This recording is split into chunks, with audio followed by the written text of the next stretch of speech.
예. 4주차 강의를 한번 시작해 보겠습니다. 예, 제가 뭐 숙제를 이것저것 내드리니까 이제 질문들을 많이 하시는데요. 오늘 다룰 수 있는 문제 두 가지를 좀 제가 질문받은 내용을 말씀을 좀 드리고, 이번 주 금요일 날에는 실시간 강의를 해서 제가 줌이라는 도구를 이용해서 링크를 걸어둘 테니까 다들 들어오셔서 얼굴도 한번 보시고, 그다음에 제가 거기서 이제 질문을 주시면 제가 한번 풀어보는 연습 문제를 풀어보고 하고자 합니다. 혹은 이메일로 좀 이런 문제는 풀어줬으면 좋겠다 하는 것이 있으시면 이메일을 좀 주세요. 그러면 제가 미리 좀 풀어보고 금요일 날 10시 반에 다 같이 모여가지고 수업 시간이죠, 그때가. 모여가지고 한 1시간 정도 질의응답을 좀 받겠습니다. 그때는 제가 이제 강의는 이렇게 하지 않고요. 그냥 어느 곳에 칠판이 있는 곳을 찾아가지고 있을 테니까 다 들어오셔서 인사도 하시고 같이 보겠습니다.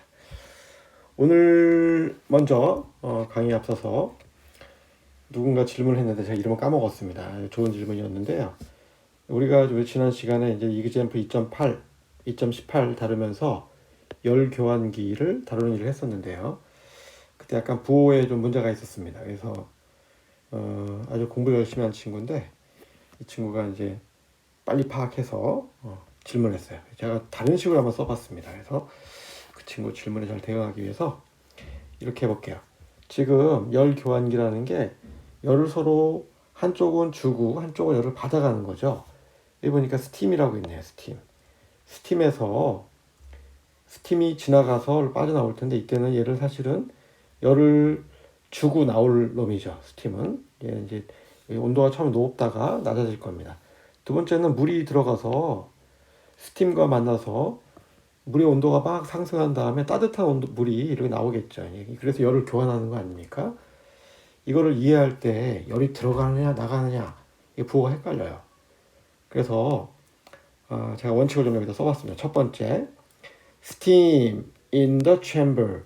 챔버의 안에 있는 챔버네요. 이게 챔버 안에 있는 스팀은 두 가지 히트 플로우를 열 흐름을 갖고 있는데 첫 번째 히트 플로우는 뭐냐면 인렛 입구로부터 들어오는 스팀으로부터 챔버로 전달되는 열 흐름이 있어요. 이 양의 크기를 우리가 QS라고 쓸 겁니다. 스팀이 어디다 주는 거죠? 스팀이 이 통 안으로 챔버 안으로 주는 놈입니다. 그죠? 또 하나는 요 스팀이 물로 주는 히트 플로우가 있을 거예요. 스팀이 물로 주는 직접적으로 스팀이 자체적으로 이 챔버에 주는 놈도 있고 요 물로 주는 놈도 있겠죠. 어떻겠습니까? 스팀 자체를 다룰 때는 우리가 뭘 썼어요? 비열을 사용했죠. 비열을 쓰고 질량당 단위 초당 얼마의 킬로그램이 지나가느냐 매스 플로우를 곱한 다음에 온도 차를 곱한 만큼이 스팀이 챔버에 주는 열 용량 그 히트 플로우가 될 겁니다. 또 이 스팀이 워터로 주는 놈은 그 둘 사이에 저항처럼 작동하는 놈이 있다고 했어요. 이걸 열 thermal resistance라고 했고 thermal resistance가 크면 클수록 전달된 놈이 작아지겠죠. 그래서 스팀의 온도로부터 물의 온도로 온도 차에 비례하고 열 저항에 반비례하는 그런 열 흐름이 이 스팀으로 들어올 겁니다. 그래서 이 스팀에 될 거예요. 잘 생각해 보시면 이 챔버로 들어오는 놈은 자기 자신의 것 아닙니까? 그러니까 스팀 자체의 열 용량에 해당하는 놈이고 QSW라는 놈은 스팀이 물에다 준 거니까 스팀이 잃어버린 거죠. 그래서 부호를 마이너스 썼어요. 요거 아마 여기 마이너스가 들어온 이유가 그렇습니다. 근데 우리가 확인할 게 있어요. 항상 같은 부호 그 스팀의 온도의 시간 변화율은 이렇게 이 두 가지의 히트 플로우의 합으로 되겠죠. 그죠? 잘 보시면 여기 같은 부호 TS에 해당하는 요 놈하고 여기 TS가 있는데요. 요 놈 어때요? 한쪽으로 옮기고 나면 다 어떻습니까? 다 같은 부호입니다. TS 닷 플러스 ATS 이런 식으로 쓸 수 있을 거예요. 이게 항상 양수예요. 그죠? 이렇게 될 때만 여기 이제 뒤에 뭐가 붙겠죠. 나머지 것들. 될 때만 스텝을 해요. 이게 안 되면 틀린 식입니다. 잘못 유도하신 거예요. 이게 언스테이블 에너지입니다. 또 이제 반대로 한번 볼게요. 물은 어때요? 원래 온도가 낮았는데 낮은 온도의 물이 높은 온도의 물로 바뀔 텐데 우리 마치 온수 쓰듯이. 근데 어떻습니까? 이때 사실 온도가 올라갔죠. 그럼 부호가 다 뒤집혀야 되는데 이렇게 생각하면 스팀하고 너무 반대 아닙니까? 그래서 어떻게 생각하냐면 얘가 높다고 생각하고 역시 얘가 낮다고 똑같이 얘가 높고 낮듯이 똑같이 높고 낮아요. 물이 자체에 가지고 있는 비열에 관계하는 열 용량, 히트 플로우하고 또 어떻겠습니까? 얘가 제일 높다고 생각하는 거니까 당연히 물로부터 스팀으로 가는 그런 열이 열 저항계수에 반비례하는 놈이 있겠죠. 얘랑 구조를 똑같이 잡는 거예요. 이때 기본이 뭐였죠? 스팀이 높다. 얘는 기본 가정이 뭐예요? 물이 높다라고 가정하는 겁니다. 그럼 구조가 똑같아요. 다 뭐만 더 바뀌었죠? 높은 쪽에 낮은 쪽으로 열이 흐르니까 물로부터 스팀으로 흐른다. 나머지는 열 용량을 집어넣고 온도의 시간 변화를 집어넣으면 되겠어요. 자기 변수로. 그 마찬가지다. 여기 물에 대한 그 비열이 나와 있고요. 얘가 제일 높다고 생각하는 거니까 요만큼이 들어와서 얘를 키울 겁니다. 얘를 높게 할 거예요. 또 어때요? 물이 높으니까 스팀으로 열이 빠져나가겠죠. 빠져나갔으니까 빠져나간 만큼 부호로 마이너스 여기처럼 했습니다. 그러면 절대로 실수하지 않아요. 자기가 다루고 있는 변수가 제일 높다. 얘가 제일 높다. 여기서는 얘가 제일 높다. 이렇게 가정하시고 수식을 유도하시면 부호가 헷갈리지 않습니다. 전기도 마찬가지예요. 우리가 노드 볼테이지 법칙 쓸 때도 노드를 붙잡으면 그 노드가 제일 높다고 생각하고서 모든 전류는 빠져나간다. 이렇게 생각하면 문제를 쉽게 풀 수 있거든요. 같은 얘기로서 이런 식으로 한번 접근해 보십사 하고 지난번과 다른 방식의 풀이를 적어봤습니다. 네, 어떻게 하라 그랬죠? 자기가 관심 있는 변수를 어떻게 하라고? 제일 높다고 가정한다. 얘가 제일 높다고 가정한다. 얘가 제일 높다고 가정한다. 그러니 당연히 열은 높은 쪽에서 낮은 쪽으로 흘러간다. 그 원칙을 쓰시면 구조도 똑같아집니다. 또 어떤 거 있었죠? 같은 변수로 이루어진 거에 뭐 이렇게 되겠죠. 뭐 썸띵이 나올 거고 밑에도 TW 닷에 B에 뭐 TW 이게 뭐가 나올 텐데 이때 이 부호는 어떻게 된다고? 항상 양수가 돼야 된다. 그래야지 맞는 식이다. 우리 지구상에는 이런 시스템밖에 없다 이겁니다. 여기 보면 어때요? 얘도 부호가 뒤집혔으니까 넘어오면 양수가 되겠네요. 얘도 부호가 뒤집혔으니까 넘어오면 양수가 되겠네. 다 제대로 하신 겁니다. 네, 다음 페이지 보겠습니다. 두 번째 질문하신 분이 또 있는데요. 이 질문은 되게 좀 잘 아시는 분이에요. 이런 질문을 하려면 잘 알아야 돼요. 우리가 어떻게 이 OPM프를 이해했었냐면 회로 이론 시간에 여기다 이렇게 그라운드를 걸면 여기는 다 그라운드 아닙니까? 다 그라운드예요. 그리고 얘도 그라운드인데 여기 버츄얼리 그라운드돼 있다. 서로 연결돼 있다 생각해서 얘도 뭘로 생각하죠? 우리가 그라운드로 생각합니다. 그죠? 여기 0V 생각해요. 나가는 전류합은 0. 이렇게 되겠네. 다 그라운드예요. 이렇게 생각하죠. 그죠? 여기도 다 그라운드입니다. 지금. 나가는 전류합 하면 어떻게 될까요? 여기가 0V니까 R 인풋 분의 0V 빼기 얘가 제일 높다고 생각하는 거니까 제일 높다고 나가는 놈은 V 인풋 위로 가는 놈 어때요? RF 분의 0 빼기 V 아웃풋 이렇게 되겠네. 얘는 0이 되겠네. 요걸 풀어보시면 V 아웃풋이란 나오면 어떻게 돼? 마이너스 R 인풋 분의 R 아웃풋 그 다음에 V 인풋 이렇게 돼. 여러분이 잘 아는 공식이죠. 그래서 증폭비 아닙니까? 얘분의 얘가 그래서 얘를 뭐 100옴 이렇게 잡고 얘를 1kΩ 이렇게 잡으면 몇 배 증폭한 거예요? 여기 전압을 부호를 뒤집으면서 10배 증폭한 거죠. 그래서 증폭기를 썼었어요 우리가. 근데 사실은 지금 말씀드린 거는 굉장히 이상적인 경우 사실 잘 맞지만 여기 문제의 의도는 뭐냐면 그렇게 하라는 게 아니에요. 이 둘이 전압이 같다, 버추얼리 그라운드에 있다 이런 뜻이 아닙니다. 무슨 뜻이냐면 볼게요.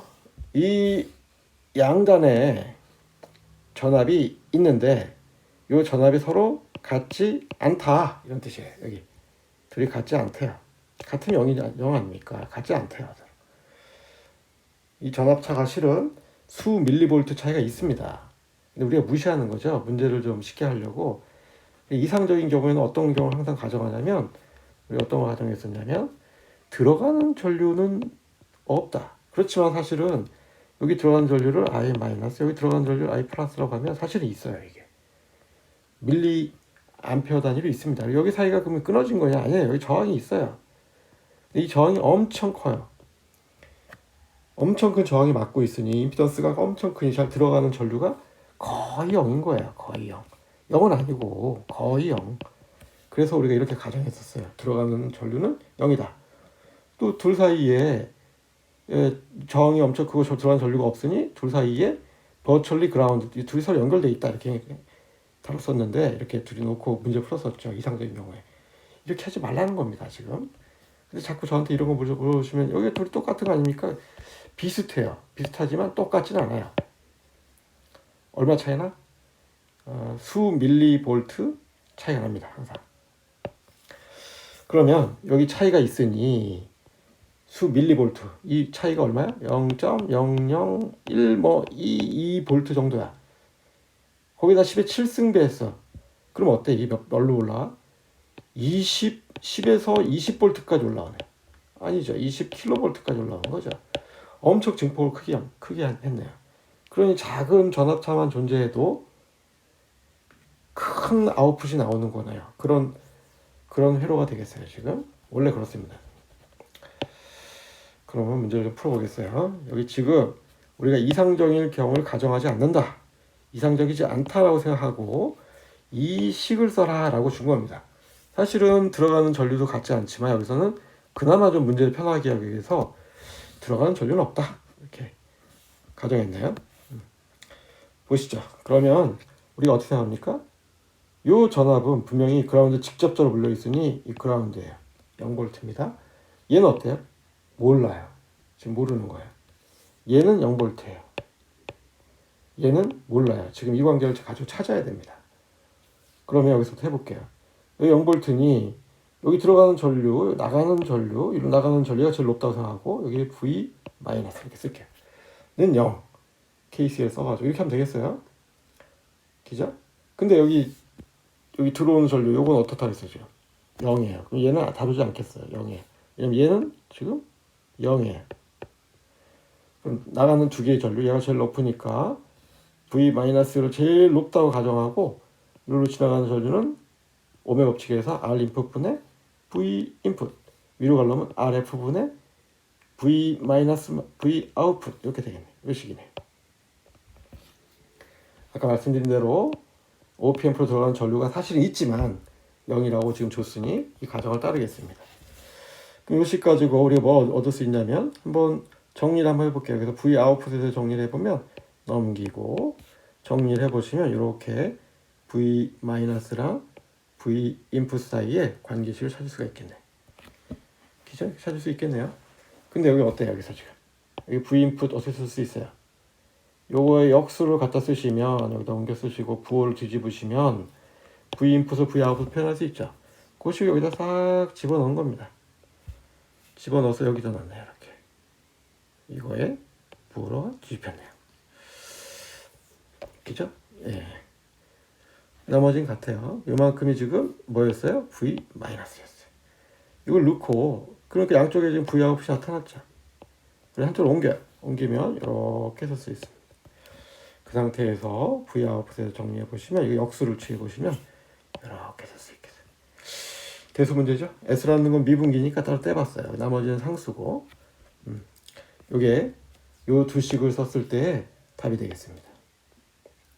이게 여러분 제가 시험제로 숙제를 내줬던 문제 2의 13번이 되겠습니다. 이게 답이 되겠어요.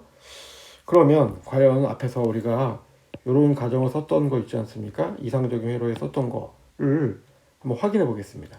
이 답으로부터 사실 어때요? 10의 7승이라는 거는 얼마를 얘기합니까? 10, 100, 천, 만, 십만, 백만, 천만. 천만입니다. 천만. 요거는 얼마예요? 천만 일. 우리 돈으로 해볼까요? 천만 1원. 이거 천만 원이에요. 어때요? 다른 저항이 아무리 크다 할지라도 천만 배보다 커질 수 있겠어요? 어때요? 이 저항이 아무리 커. 100, 1000, 만, 메가야. 그래봐야 천만보다 작지 않습니까? 그러니 큰 수만 비교하는 거예요. 작은 수가 이렇게 막 섞여 있을 때는 작은 수는 다 무시하는 겁니다. 작은 수는 다 무시하고 큰 수만 비교해. 여기 천만이라고 여기 천만만 비교해. 뭐가 남죠? 그러면 천만 1분의 마이너스 천만의 RF분의 RF가 남죠. 천만이나 천만 1이나 이런 차이네요. 그러니 거의 같다고 놓으시면 어떻게 돼요? 부호만 뒤집힙니다. 그게 이렇게 푼 게 우리가 이상적인 경우를 다뤘을 때가 되겠어요. 말이 되죠? 그죠? 증폭비가 엄청 크면 이렇게 천만 배 이렇게 되는 경우라면 굳이 이렇게 복잡하게 수식을 유도하지 않고도 우리가 아주 효율적인 그 OPM 해석 방법이 존재한다. 이렇게 해서 여러분이 주신 두 가지 질문에 대답을 해봤습니다. 제가 3장을 나갈까 하다가 이번 주는 2장을 좀 잘 하고 나가는 게 맞을 것 같아서 다른 책에 있는 2장 내용을 좀 정리해봤습니다. 그리고 오늘 이 강의를 하고 말씀드렸듯이 금요일 날에는 제가 줌에 링크를 걸어둘 테니까 10시 반에 다 같이 만나겠습니다.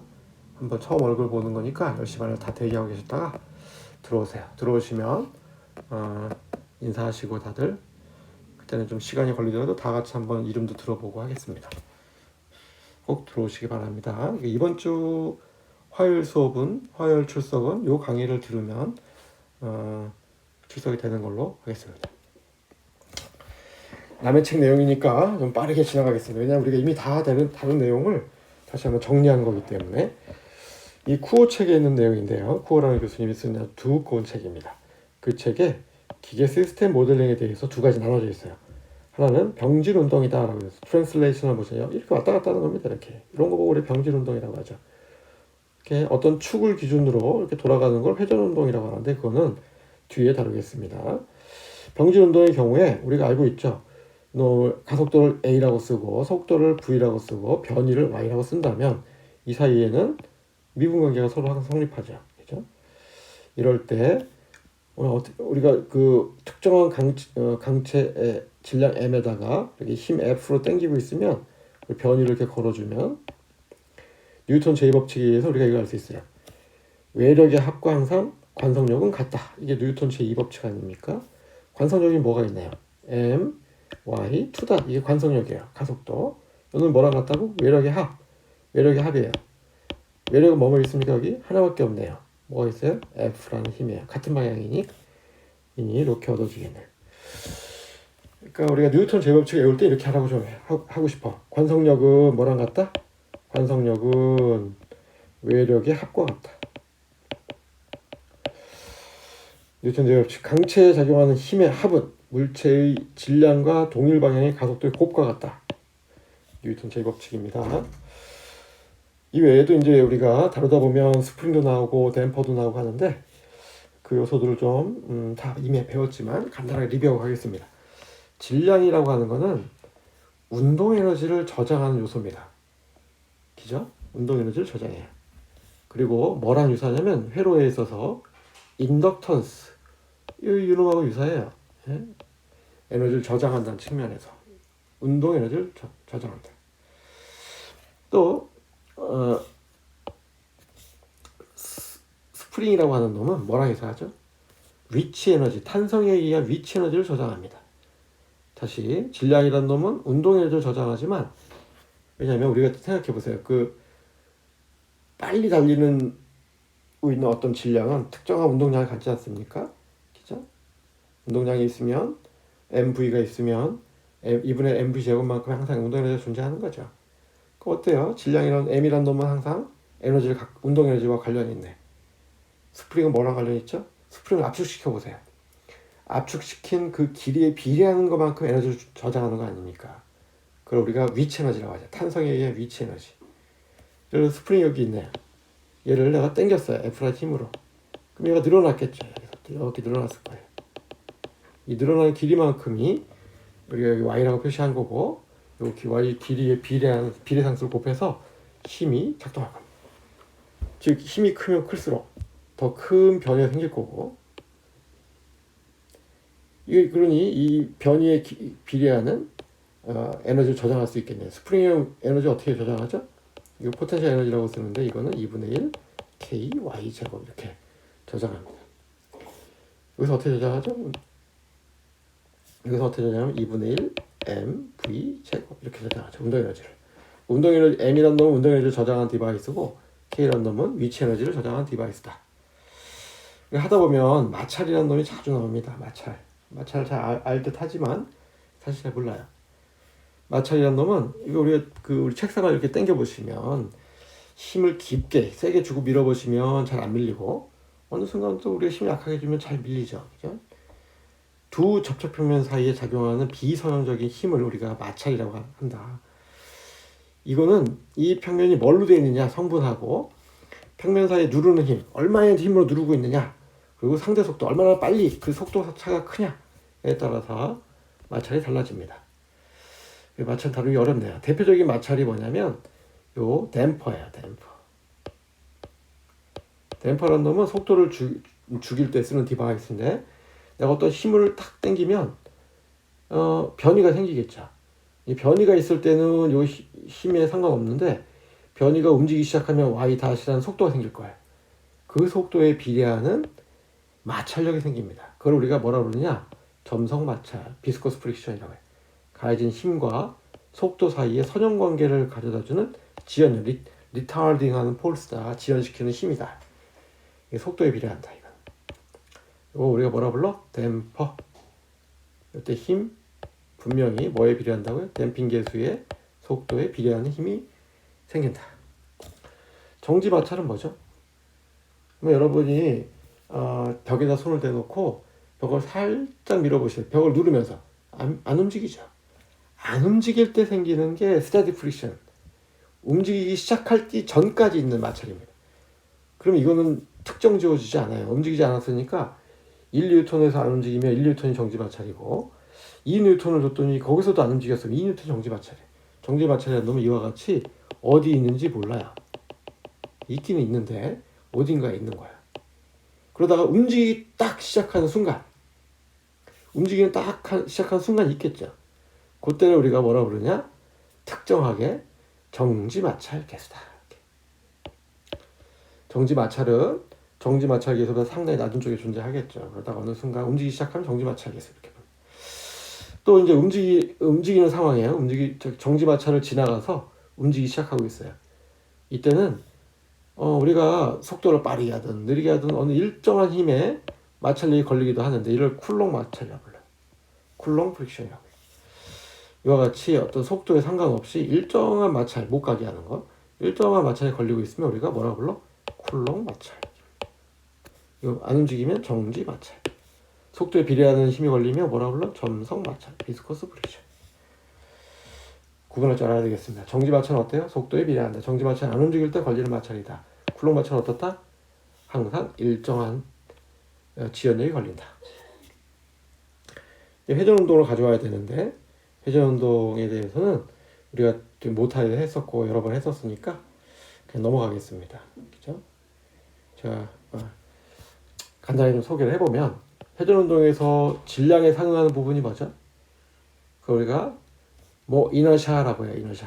모멘트 오브 이너샤라고 관성 모멘트라고 불리는데 이거는 뭐에 비례하냐면 질량에 비례하고 거리 제곱에 비례합니다. 이 특징이 그래요. 그럼 단위가 뭘까요? 이 모멘트 오브 이너샤는 킬로그램 미터 제곱이에요. 거리가 그러니까 우리가 길거나 원점으로부터 멀리 있는 물체들을 돌리기 어렵잖아요. 긴 막대기 상대적으로 어렵죠. 같은 질량에서 짧으면 돌리기 쉬워요. 그건 왜 그러느냐? 거리 제곱에 비례하는 그런 관성 모멘트 때문이다. 관성 때문이다. 이걸 어떻게 구하느냐 물어보시면 이건 기계공학과 사람들이 하는 거예요. 우리가 하는 게 아니고 우리는 가진 거 가지고 합니다. 이걸 준다면 이렇게 못 구해요. 누군가 구해주겠지. 이거 쟁이들이 하는 사람도 있잖아요. 설계하는 사람들이 이거 만들어주면 우리가 이걸 이용해서 합니다. 나머지는 똑같아. 요 놈이 질량에 상응하는 거고, 그러면 회전운동이니까 가속도에 상응하는 게 각가속도겠네. 여기 각가속도예요. Angular acceleration. 근데 이건 뭘까요? 힘에 상응하는 게 뭐죠? 힘에 상응하는 게 토크죠. 토크의 합이에요. 그래서 이렇게 우리가 뉴턴 제2법칙과 상응하는 이 법칙을 오일러 법칙이라고 합니다. 오일러 이퀘이션 모션이라고 하는데, 이건 고정축의 모멘트나 토크의 합이 그 축에 대한 관성과 각가속도의 곱과 같다. 즉 뭐랑 똑같아? 뉴턴 제2법칙을 회전운동을 끌고 간 겁니다. 이 각가속도를 한번 적분하면 angular velocity가 될 거고, 한번 더 적분하면 angular displacement, 각 변이가 되겠네요. 우리가 또 이제 앞에서 선형 스프링을 봤듯이 비틀림드 스프링이 있겠죠. 그것도 비틀림 스프링 상수가 있을 거예요. 각도에 비례하는. 또 마찰도 마찬가지입니다. 점성 마찰이 있겠네요. 비틀어 보세요. 비틀었을 때 속도에 비례하는 마찰이 걸려? 그러면 점성 마찰. 아무리 비틀어도 안 움직이고 있어. 어느 순간 딱 움직이기 시작하면 그 순간에 우리가 정지 마찰. 비틀림 운동이 일어나는 동안 일정한 마찰이 걸리면 쿨롱 마찰. 병진 운동, 즉 트랜슬레이션 모션과 회전 운동 사이의 변화를 시키는 것을 하는 디바이스가 여러 가지가 있습니다. 이 책에 그 쿠오 책에서는 세 가지 소개하고 있는데, 첫 번째가 리드 스크류예요. 이름이 리드 스크류예요. 전기 모터 걸어놓고 회전시키면 얘가 막 돌겠죠.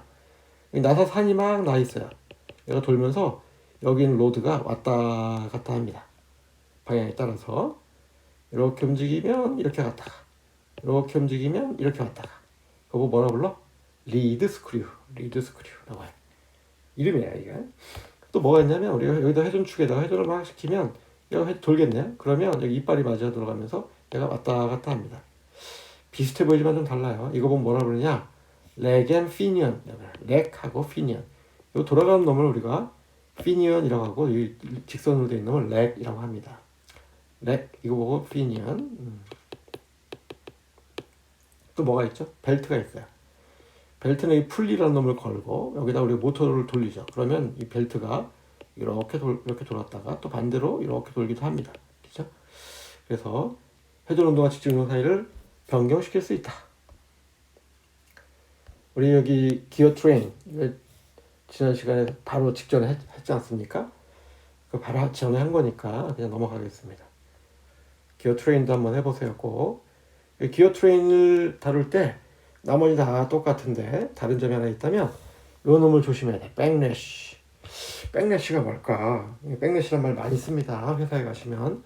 뭐냐면 내가 기어 이빨을 잘 맞췄는데 이게 잘 맞췄어요. 근데 아무리 잘 맞춰도 이런 톨러런스, 공간상의 차이가 생긴다는 거죠. 여기 보니까 톨러런스가 있네요. 이 톨러런스의 크기를 우리가 뭐라고 썼냐면 B라고 했어요. B를 반반 갈랐어요. 지금 2분의 B. 한번 생각해 봅시다. 여기가 입력 단자야. 여기가 출력이고, 입력을 내가 X로 움직이기 시작해. 여기서 2분의 B만큼 움직여도 Y의 변화가 없죠. 즉 여기서는 출발했는데 2분의 B만큼 움직일 때까지 Y의 변화가 없어요. 그러다가 2분의 B 넘어섰습니다. 그럼 얘를 밀어내겠네요. 그죠? 그러면 Y의 X 운동에 비례하는 Y 운동이 나타나요. 이 기울기는 1이에요. 슬로프 1이에요. 그러다가 그럼 둘이 붙어갔지 않았습니까? 이렇게 생긴 놈하고 이렇게 붙어서 움직였어요. 이렇게 움직였어요. 이렇게 갔으니까 여기 B가 남아있겠네요. 그죠? 이거 할 때는 문제 없었는데 이번에는 요걸 반대로 한번 보내보겠습니다. 이번에는 반대로 한번 보내보겠습니다. 이번에 이렇게 보내볼게요.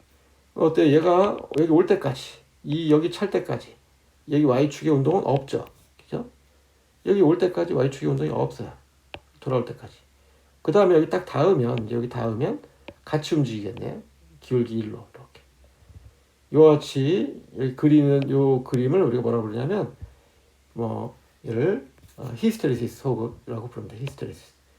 왜냐하면 입력이 어디인지 잘 몰라요. 사실 출력과 입력이 1대1로 비례해야 되는데 이 2분의 B 때문에 여기 있는지 잘 몰라요. 같은 Y에 있더라도 X가 이쪽일지 추측이 잘 안 됩니다. 왜냐면 이쪽에 있는지 모르잖아요. 그죠? 이와 같이 내가 여기를 막 왔다 갔다 해도 일정 부분 왔다 갔다 해도 Y가 변화가 없으면 움직이지 않는 영역이죠. 죽은 영역이죠. 이걸 데드존이라고 부르기도 합니다. 데드존. 히스테리시스. 이 모양을 우리가 히스테리시스 모양이라고 해요. 이렇게 움직이지 않는 영역을 데드존. 왜 생겨요? 백래쉬 때문에 생겨요. 이런 거 보고 백래쉬. 이 간격을 보고 뭐라고 불러? 백래쉬라고 불러요. 이제 전기 시스템, 기계 시스템을 한번 리뷰해봤고 다른 책에서 하는 거 이제 기계 시스템, 전기 시스템 가볼게요. 우리 저항을 항상 이렇게 저항 양단에 걸린 전압을 어떻게 구하죠? 지나간 전류를 곱해가지고 오메 법칙만큼의 볼테이지 드랍이 있다고 생각하죠. 인덕턴스의 원리는 뭐죠? 인덕턴스는 그냥 가만한 도선인데 여기 왔다 갔다 하는 전류를 이렇게 더 보내고 이렇게 양쪽으로 막 변화시키면은 막 왔다 갔다 시키면은 di dt에 비례하는 뭐가 생긴다? 볼테이지 드랍하는 양이 생기더라. 그게 뭐예요? 그 비례상수가 L입니다. 캐패시턴스는 끊어지게 이러니까 전류가 흐르지 않아야 되는데 양단에 전압을 이렇게도 걸어뒀다가 이렇게도 걸어뒀다가 계속 이걸 바꿔요. 그러면 dv dt만큼에 해당하는 뭐가 생겨? 건너뛰는 전하들이 생기더라. 이 비례상수를 C로 쓴 거고 여기 지나가는 전류를 displacement current 전이 전하라고 하죠. 사실 전류라는 건 뭐예요? dq dt죠. 전하의 시간 변화가 아닙니까? 전하가 1초에 몇 개의 전하가 지나갔지라는 게 전류잖아요. 그죠? 여기를 건너뛰는 전하를 우리가 전이 전하 이렇게 불러요. 요거 이제 요 식을 좀 다시 써서 적분식을 쓰면 이렇게 쓸 수 있겠습니다. 그죠? 많이 하던 거죠. 우리 대학교 2학년 때 내내 하던 거 아닙니까? 이거 다시 써보면 전류 I는 C, DEC, DT 이렇게 되겠죠. 그죠? 여기 V에다 넣은 거니까. 우리 전기 회로망을 배울 때는 항상 KCL, KVL 두 가지가 있었어요. 키르호프 커런트 로 뭐죠? 한 노드에 들어오는 전류는 나가는 전류랑 항상 같다. 전하량 보존 법칙이죠. 두 번째는 접이라고 썼네. 전입니다. 전. 키르호프 볼테이지 KVA라고 불리는 건 뭐예요? 루프. 한 루프를 지나가면서 어때요? 볼테이지 드랍한 양은 어때요? 볼테이지 드랍한 양은 어떻다?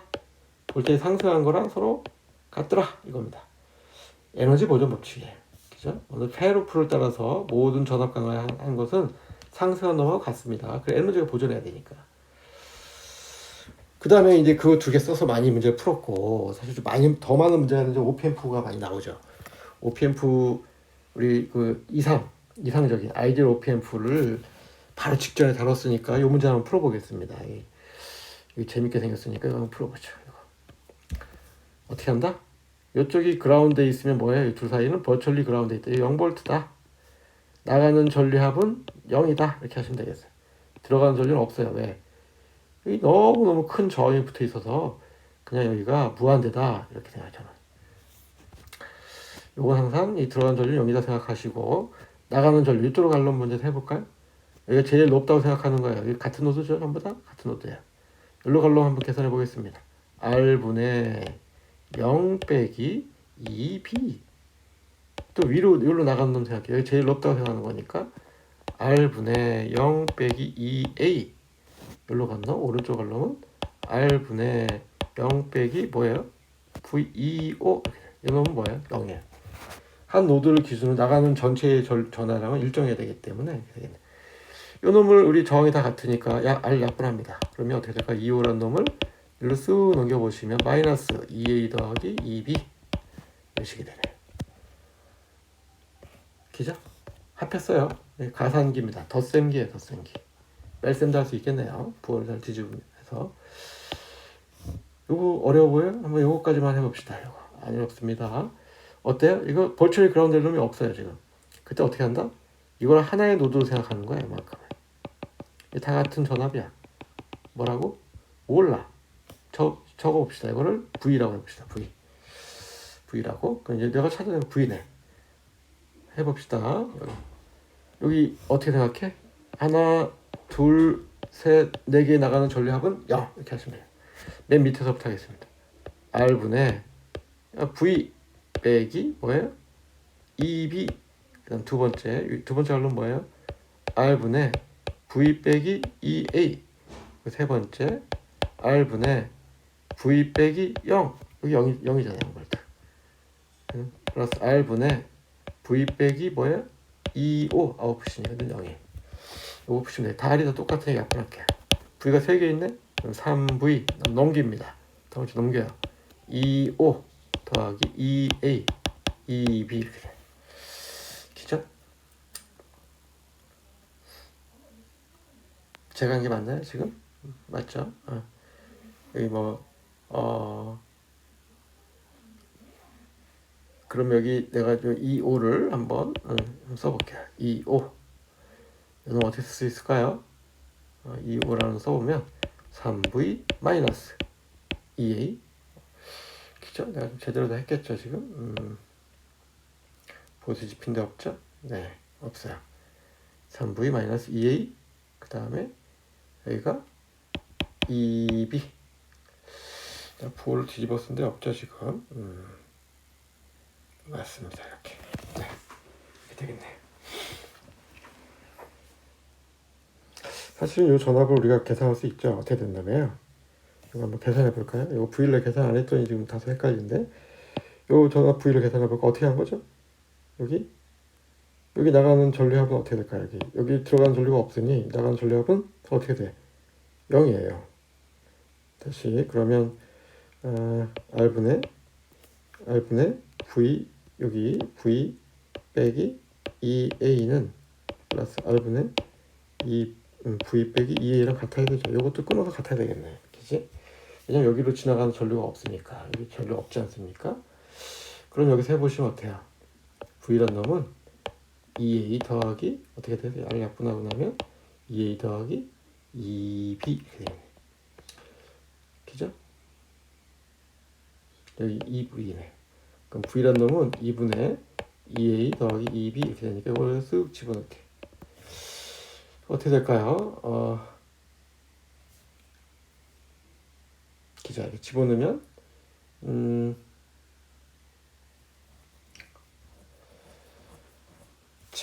여기다 이렇게 이거 좀 잘못 구해. 이렇게 하면 안 되겠네. 내가 좀 여기 왜냐면 여기 지나가는 전류가 없는데 내가 하나의 눈으로 볼 게 아니라 이렇게 나가는 전류합은 0 이렇게 되지. 여기 지나가는 전류가 없기 때문에 이렇게가 0이네요. 그럼 여기 어떻게 됐을까요? 2호란 놈은 뭐랑 같아? 2V랑 같네. 그치? 여기를 집어넣으면 어떻게 돼? 2호란 놈은 2A 더하기 2B네요. 이렇게 하시네요. 내가 좀 실수했어요. 뭘 실수했죠? 내가 좀 정리를 한번 해볼게요. 여기서 뭘 실수했죠? 실수한 건 이거였습니다. 여기에 들어가는 전류가 0이죠. 그죠? 이거를 먼저 했었어야 돼. 2 플러스 0. 그럼 여기 두 개 나가는 전류합은 0. 여기 나가는 전류합은 0을 각각 풀었어야 돼. 1번씩, 2번씩 이렇게 풀었어요. 이게 지금 2번씩 푼 거고, 이게 1번씩 푼 거예요. 그렇죠? 이게 1번씩 푼 거예요. 이게 그 맨 마지막 결과가 되겠습니다. 그렇죠? 쉬운 문제였는데 제가 좀 헤맸습니다. 넘어가겠습니다. 그 외에도 이제 그 외에도 밑에 증폭비에 대한 얘기가 있는데 한번 읽어보시고 이게 이제 전형적인 얘기죠. 전형적으로 어떻게 구하죠? 인풋 임피던스 분의 아웃풋 임피던스의 부호 뒤집은 거 만큼이 어떻게 된다? 증폭된다. 이렇게 넘어가겠습니다. 그 외에도 이제 우리가 전기까지 다뤘으면 제어 시스템에는 그 센서들을 많이 다룹니다. 감지기라고 썼는데 센서예요. 센서. 부호기 이건 인코더입니다. 이걸 좀 잘 다루기 위해서 좀 소개를 해보면 포텐시오미터라는 놈이 있는데 이렇게 생겼어요. 내부를 들여다보면 이게 저항 도선입니다. 얘가 이렇게 빙빙빙 돌면 여기 있는 놈이 위로 올라와요. 그래서 뭐 어떻게 되냐면 저항값이 바뀌어요. 그럴 수 있겠죠. 그죠? 이 도선의 길이가 바뀌니까 저항이 바뀌면 이 위치에 따라서 나오는 전압값이 바뀌어요. 그런 거 보고 우리가 뭐라 불러? 포텐시오미터라고 합니다. 즉 위치를 볼테지로 바꿔주는 디바이스가 되겠네. 또 그 외에도 속도를 재는 게 타코미터라는 게 있는데 타코미터는 회전 속도에 비례하는 볼테지가 나옵니다. 이 오메가에 비례하는 볼테지를 출력해야 비례상수가 있겠네요. 그걸 우리가 타코미터라고 해요. 이렇게 보시면 속도에 비례하는 그런 전압이 나오는 걸 속도를 측정한다. 그래서 타코미터라고. 그 외에 이제 증분 부호기 있죠. 인크리멘탈 엔코더도 있고 앱솔루트 엔코더도 있는데 생긴 건 이렇게 생겼고 회전을 딱 시키면 여기에 하나 둘셋넷 이렇게 있고 5V, 0V, 그다음 A상, B상 이렇게 있어요. 여기서 오시로스코프 재보시면 이렇게 상이 나와요. 이렇게 상이 나옵니다. 이렇게. 여기 상 어디에 비례해서 회전시키면 상이 나와요. 이 상을 카운트 셉니다. 몇 개 같이 나는지 하나 둘셋 세가지고 이 각도에 비례하는 값을 내놓습니다. 그걸 우리가 뭐라 불러? 인크리멘탈 엔코더라고 해. 증분기, 증분 부호기 이렇게 불러요. 한번 내부를 좀 보겠습니다. 이 안을 뜯어보시면 아까 인크리멘탈 엔코더 뜯어보시면 한쪽엔 이렇게 발광하는 LED, 한쪽에 수광하는 LED가 있어요. 수광부, 발광부가 있고 빛을 쏩니다. 근데 그 안에는 정적으로 딱 막혀있는 마스크가 이렇게 세 개가 딱 있는 놈이 있고요. 바깥쪽에 회전축에 붙어있는 마스크가 있어요. 여기에는 이거 다 막혔는데 여기만 이렇게 구멍을 뽕뽕뽕 뚫어놨어요. 어떻게 됐을까요? 얘는 일정하고 이 빛이 여기 막힌 데를 들어오면 빛이 지나가지 않다가 여기 뚫린 데를 지나가면 빛이 지나갈 거 아닙니까? 그러면 이렇게 펄스가 뜨겠네요. 그죠? 요 펄스를 세는 거야. 그래서 각도를 재. 그거 보고 우리가 인크리멘탈 엔코더라고 해요. 보통 이 한 바퀴 몇 개를 뚫어놓냐? 1000개를 뚫었습니다. 1000개를. 조그만 데다가 1000개를 뚫어놔요. 그럼 한 바퀴를 1000개의 펄스 인식할 수 있겠네. 근데 잘 생각해 보시면 이게 이제 엔코더의 원리인데 여기에서 여기 있는 요 사이 위상 여기다 구멍 하나 더 뚫어. 밑에다가. 그러니까 바깥쪽에 있고 여기 밑에다가 구멍 하나씩 더 뚫어. 근데 위상을 딱 90도만큼 벗어나게 뚫어놔. 그럼 LED 하나 더 배치해. 그러면 상을 2개 받을 수 있어. 딱 90도만큼 벗어나게끔. 느리게끔. 이렇게 안쪽에다가. 그럼 어떻게 됐을까요? 한번 세보자. A상에 1 나오고 B상에 1 나오고 A상에 0 나오고 B상에 1 나오고 A상에 0 나오고 B상에 1 나오고 이거 했는데 0 나왔네. 1 나오고 0 나오고 즉 11, 01, 00, 10 이렇게 다른 식에서 또 그 다음에 지나가면 어떻게 될까? 10, 11 또 나오죠. 이렇게 하나의 주기를 전에는 그냥 한 번 재고 1, 0 이렇게 딱 끝이었는데 그게 아니라 4번 쪼갠 거야. 이렇게 하나의 주기를. 그러면 여기 구멍이 1000개 있다면 이 4000배 4000 펄스를 추정해서 찾을 수 있겠네요. 이와 같이 하나씩 더 배치해가지고 아래다가 이렇게 센서를 슬릿을 더 파놔가지고 더 많이 재는 거 방법을 사용하기도 한다. 보통 4채배라고 합니다. 이거. DC 모타를 여러 번 열심히 했으니까 그냥 간단하게 넘어가겠습니다. 플레밍의 왼손 법칙에 의해서 아마추어 커런트에 비례하는 그런 토크가 생성이 됩니다. 이거는 뭐라고 불렀죠? 우리가 모타 토크 컨스탄트 이렇게 불렀어요. 또 우리 제너레이터 법칙, 발전기 법칙에 의해서 회전 속도에 비례하는 기전력이 형성이 됩니다. 이 비례상수를 뭐라 불렀죠? 백 EMF 컨스탄트라고 했죠. 이 둘은 서로 어떻다고? 단위는 다르지만 서로 같다 라고 했었어요. 그 외에도 이제 자석의 분류가 되게 많은데 이런 게 있다 하고 넘어가겠습니다. 필요하시게 되면 한 번씩 읽어보시고 자석을 한번 뜯어보시면 바깥쪽에 이렇게 모터를 한번 뜯어보시면 바깥쪽에 이렇게 자석이 배치되어 있고 N극, S극이 물려 있습니다. 왜냐면 이게 자장을 걸어줘야 되니까 이렇게 마그네틱 플럭스를 걸어야 되는 거 아닙니까? 그러니까 당연히 이렇게 있을 거고요. 그 안에 회전자가 있습니다. 회전자인데 이게 로터라고 불러요. 회전자라고 하는데 회전자야 주변으로 앞뒤로 앞에서 넣어서 뒤로 빼요. 여기서 받아서 넣었다 뺐다 앞뒤로 전선을 감습니다. 옆으로도 감고 해서 전선을 감습니다. 이게 그러면 이 마그네틱 플럭스에 정확하게 직각 방향으로 걸리겠죠. 그죠? 그렇게 만들어준 거예요. 이거 보고 우리가 그냥 못하라고 하죠. 반대로도 가능하겠네요. 반대 어떻게 하면 될까요? 이번엔 자석을 돌려요. 자석을 돌리고 여기 자석입니다. 자석을 회전시켜요. 그죠? 그리고 여기 안에 들어있던 이 도선들을 바깥쪽에 감아 놓는 거예요. 끌 수 있겠죠. 자석을 돌리고. 요거 보고 우리가 블러시리스 모터 그렇게 부릅니다. 요거 많이 했으니까 그냥 깊게 보지 않고 가겠습니다. 어떻게 됐죠? 이 도선에는 인덕턴스 성분이 있으니까 여기 걸리는 볼테이지 드랍한 놈은 RAIA, 여기 볼테이지 드랍한 놈은 LATIADT, 그죠? 그 다음에 기전력만큼 또 떨어지죠. 기전력이 뭐죠? 빼기면 컨스턴트의 오메가, 즉 D, 그게 뭐랑 같죠? EA랑 같겠네요. 이게 요식이에요. 기전력 회전 속도에 비례했죠. 또 어떻습니까? 여기 지금 마그네틱 플럭스가 걸린데 이렇게 전류 흘려보내면 뭐가 생성된다? 토크가 형성된다. 이 토크는 뭐에 비례하죠? 전류에 비례해요. 그죠? 아마추어 커런트 요거에 비례합니다.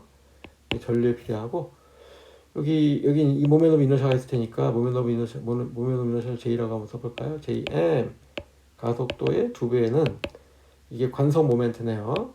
외부에 가해주는 모멘트의 합과 같다. 혹은 이렇게 T라고 쓰죠. 이렇게 해볼까요? 외부에 걸리는 거 뭐가 있어요? 못 가게 하는 마찰이 있을 겁니다. B에 세타다. 뭐죠? 무슨 마찰이죠? 점성 마찰이에요. 공급되는 게 뭐죠? TM. 로드가 있으면 TL만큼 손해를 보게 돼요. 이 식이 바로 우리가 이 식이 되겠습니다. 이 식이 되겠어요. 그죠? 이걸 그림을 그리시면 요 그림인데 되게 재밌습니다. 우리가 인간은 볼테지가 있어요. 볼테지에서 뭘 빼죠? 기전력을 뺍니다. 기전력. 빼기 MF를 빼기 MF 뭐에 비례해? 속도에 비례해. 오메가예요. 속도에 비례한. 뺀 만큼, 즉 여기 EA 빼기 EB만큼 여기 들어온 거야. 그래서 이만큼을 거치고 나면 뭐가 되죠? 이게 아마추어 커런트가 되죠. 전류가 되죠. 전류의 모터 토크 컨스턴트 곱하면 뭐가 되죠? 생성 토크가 되겠어요. 거기 로드 토크를 빼면 여기 요만큼이 TM 빼기 TL이에요. 이만큼이래. 요게 요식을 거치고 나면 속도가 될 거예요. 한번 적분하면 위치가 되겠네. 요식, 요 그림 좀 잘 기억해 주세요. 위에 있는 두 식을 한꺼번에 표현한 겁니다. 요식과 요식을 한꺼번에 표시했어요. 알겠죠? 요 그림 반드시 기억해 보십니다. 기억합니다. 이거 모든 책에 다 나옵니다. 시험 문제 낼 거야. 나올 수밖에 없어요. 아주 원체 중요해서 다 묶어가지고 우리 지난 시간에 한번 해봤죠. 전도함수 얻어봤었는데 여기 3차식이 되더라. 여기서 뭘 무시했죠? 만약 인덕턴스가 작다라고 가정한다면 LA가 없어질 거예요. 나머지 성분 요 텀 통째로 사줬고 여기 남네요. 이렇게 기저가 없어지면 이만큼이 여기 붙어 있을 거고 이만큼이 남아 있을 거예요. 그럼 이런 식으로 쓸 수 있겠네요. S에 S 플러스 타우분의 A 이렇게 쓸 수 있겠어요. 이거 고쳐가지고. 그죠? 지난 시간에 했었습니다. 타우에 해당하는 거 A에 해당하는 거 했었어요. 아까 말씀드린 대로 우리 그 기전력으로 생성되는 인류 파워와 모터 토크로 생성되는 파워는 서로 같으니까 서로 같다라고 놔두셔도 요 두 개의 상수가 백 EMF와 모터 토크 컨스턴트가 서로 같다는 것도 증명할 수 있겠네요. 이거 지난 시간에 증명했었습니다. 이와 같이 해서 오늘 강의 마치고 강의 잘 들으신 다음에 저한테 질문을 숙제하시면서 질문을 몇 번 풀어주세요 라고 질문을 던져주시면 제가 금요일날 가능하면 칠판을 이용해서 얼굴도 한번 보고 한번 풀어보겠습니다.